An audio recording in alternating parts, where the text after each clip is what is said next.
T20 உலகக்கோப்பை cricket இந்திய அணி அறிவிப்பினுடைய உள்நோக்கம் என்னங்கிறதான் பார்க்க போகிறோம். இந்திய அணியில் ரோஹித் சர்மாவோட துணை கேப்டனாக ஹர்திக் பாண்டியா போட்டிருக்காங்க. இது முரண்பாடாக இருக்கு இல்லையா? ரெண்டு பேருக்கும் முட்டிக்கிட்டு இருக்க மாதிரி இருக்குது. இப்போது கேப்டன் ரோஹித் சர்மா, துணை கேப்டன் ஹர்திக் பாண்டியா இருக்கார். அப்போது இந்திய கிரிக்கெட் வாரியத்தினுடைய திட்டம் தான் என்னங்கிறத பற்றி தான் நம்ம பார்க்க போகிறோம். அந்த டீம் செலெக்ஷனை பற்றியும் நம்ம பார்க்க போகிறோம், பிளேயர் செலெக்ஷனை பற்றியும். அமெரிக்கா மற்றும் மேற்கத்திய தீவுகளில் ஜூன் மாதம் தொடங்க இருக்கக்கூடிய T20 உலகக்கோப்பைக்கான இந்திய அணியை இந்திய கிரிக்கெட் கட்டுப்பாட்டு வாரியம் அறிவிச்சிருக்காங்க. அதில் ரசிகர்கள் எல்லாருக்கும் வியக்கும் வகையில் சில மாற்றங்கள் நடந்திருக்கு சொல்லலாம். இந்த பிளேயர் செலெக்ஷனில் ரசிகர்கள்லாம் வியந்து போகிற அளவுக்கும் என்னடா இது அப்படிங்கிற மாதிரி அளவுக்கும் சில மாற்றங்கள்லாம் நடந்திருக்கு. மற்றபடி எப்பவும் போல் வழக்கமாக சீனியர் பிளேயர்களே அதிகமாக இடம்பெற்றிருக்காங்க இந்த லிஸ்ட்டில். குறிப்பாக IPL தொடரில் இதுவரைக்கும் பந்து வீச்சிலையும் பேட்டிங்லையும் சிறப்பாக செயல்படாத ஹர்திக் பாண்டியாவுக்கு துணை கேப்டன் பதவி வழங்கப்பட்டிருக்கு. ஹர்திக் பாண்டியா பொறுத்த வரைக்கும் மும்பை இந்தியன்ஸ் கேப்டனாக எப்போ வந்தாரோ அப்போவே அந்த மும்பை இந்தியன்ஸுடைய இந்த பேர் புகழ் எல்லாம் ரொம்ப லோவாக போயிடுச்சு. அப்படிப்பட்ட ஹர்திக் பாண்டியாவுக்கு இதில் துணை கேப்டன் பதவி கொடுத்துருக்காங்க. இது ரொம்ப ஏற்புடையதாக கிடையாது. அதே சமயத்தில் லக்னோ அணியின் கேப்டனாக சிறப்பாக செயல்பட்டு வரக்கூடிய KL ராகுலுக்கு உலகக்கோப்பை அணியில் இடமே கிடையாது. யோசிச்சு பாருங்க, ரொம்ப மோசமான ஆட்டத்தை வெளிப்படுத்தி வரக்கூடிய ஹர்திக் பாண்டியாவுக்கு துணை கேப்டன், ரொம்ப சூப்பராக விளையாடி வரக்கூடிய KL ராகுலுக்கு டீமில் இடம் கிடையாது. ராஜஸ்தான் ராயல்ஸ் அணியில் கேப்டனாக பட்டை கிளப்பி வரக்கூடிய சஞ்சு சாம்சன் இந்திய அணியில் இடம்பெற்றிருக்காரு, சேர்க்கப்பட்டிருக்காரு.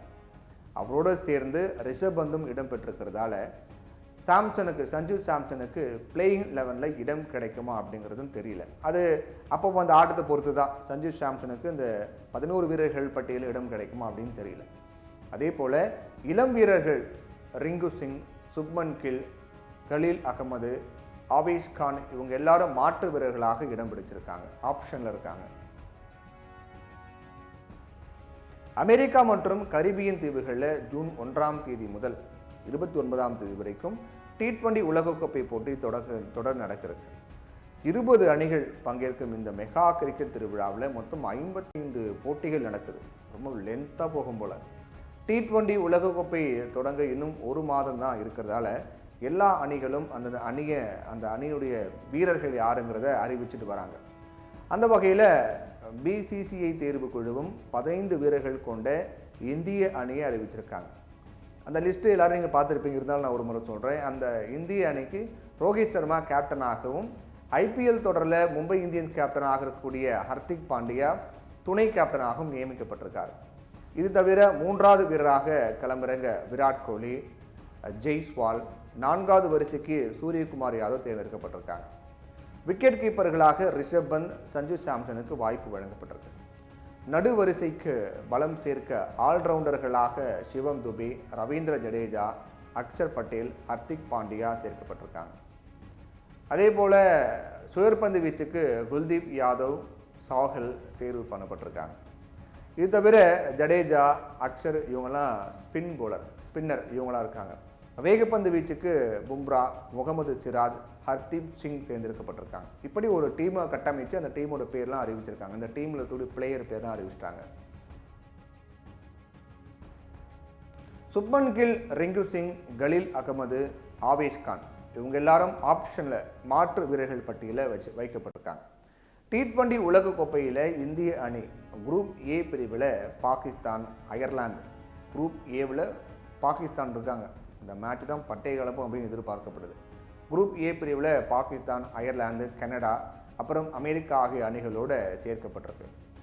இந்திய அணி ஜூன் 5 அயர்லாந்தோட முதல் ஆட்டத்தில் மோதுறாங்க. முதல் ஆட்டமே அயர்லாந்து கூட. அதுக்கப்புறம் ஜூன் 9 பாகிஸ்தான் கூட.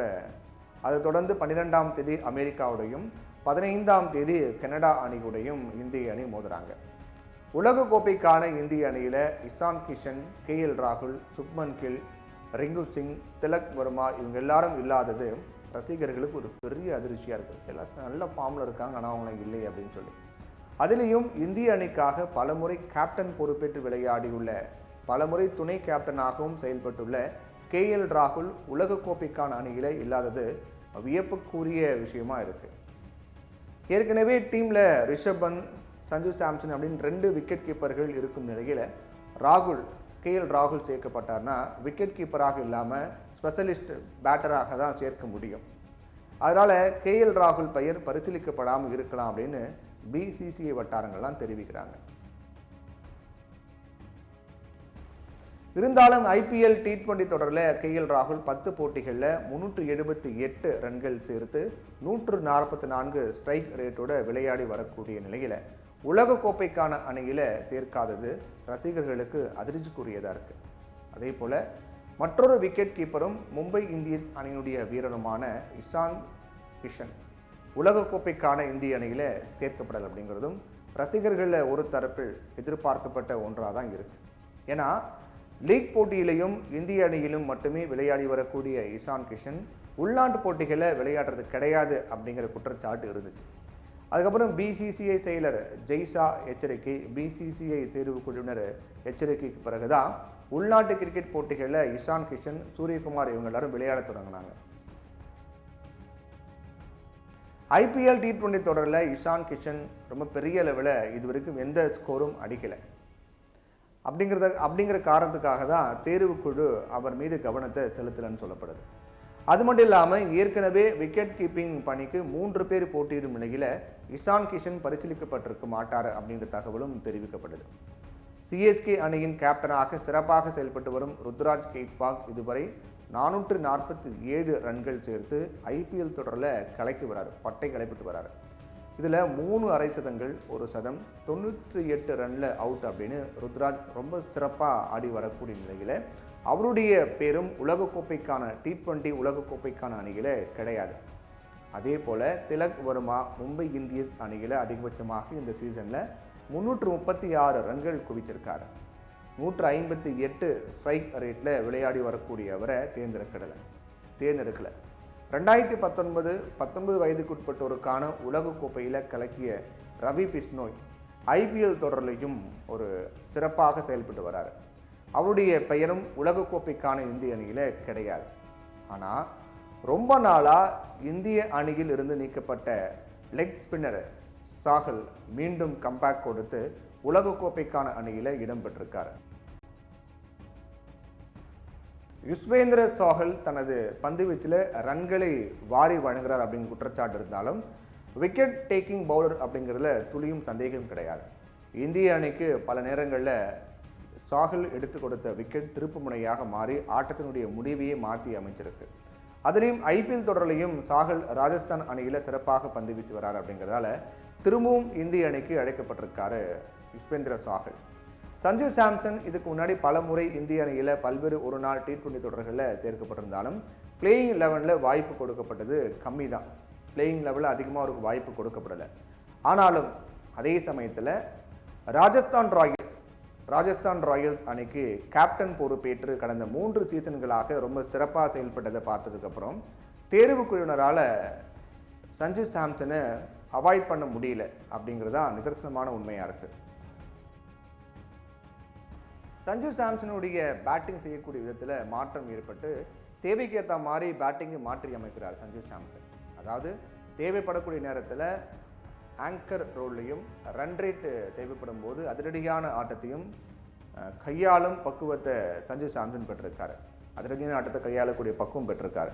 கடந்த சில ஆண்டுகளில் சஞ்சு சாம்சனின் ஆட்டத்தில் ஏற்பட்ட முதிர்ச்சியே அவரை திரும்பவும் அணிக்குள்ளே கொண்டு வந்திருக்கு அப்படின்னு சொல்லலாம்.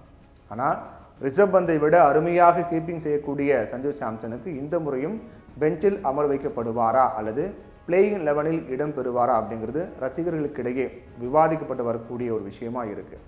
ஹர்திக் பாண்டியாவுக்கு துணை கேப்டன் பதவி வழங்கப்பட்டது சமூக வலைதளங்களில் ரசிகர்களால் விவாத பொருளாக மாற்றப்பட்டிருக்கு.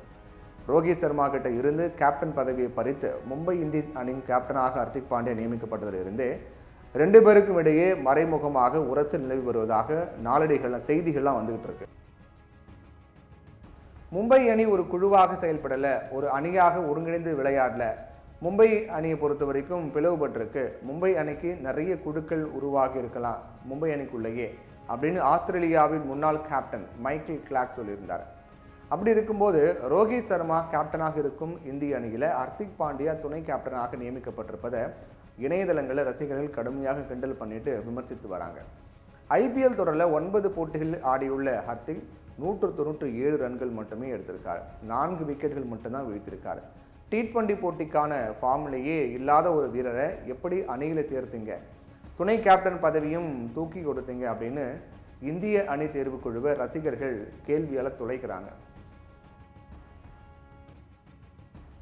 இந்திய அணியில் கீழ் வரிசையில் அதிரடியாக ஆடக்கூடிய பேட்டர்கள் தேவை அப்படிங்கிற காரணத்தாலையும், நடுப்பகுதி ஓவர்களில் குறைந்தபட்சம் 2 ஓவர்கள் வரை வீச பந்து வீச்சாளர்கள் தேவை அப்படிங்கிறதாலையும் ஹர்திக் பாண்டியா தேர்ந்தெடுக்கப்பட்டு அவருக்கு துணை கேப்டன் பதவி வழங்கப்பட்டதாக கிரிக்கெட் விமர்சகர்கள் ஒரு காரணத்தை சொல்கிறாங்க.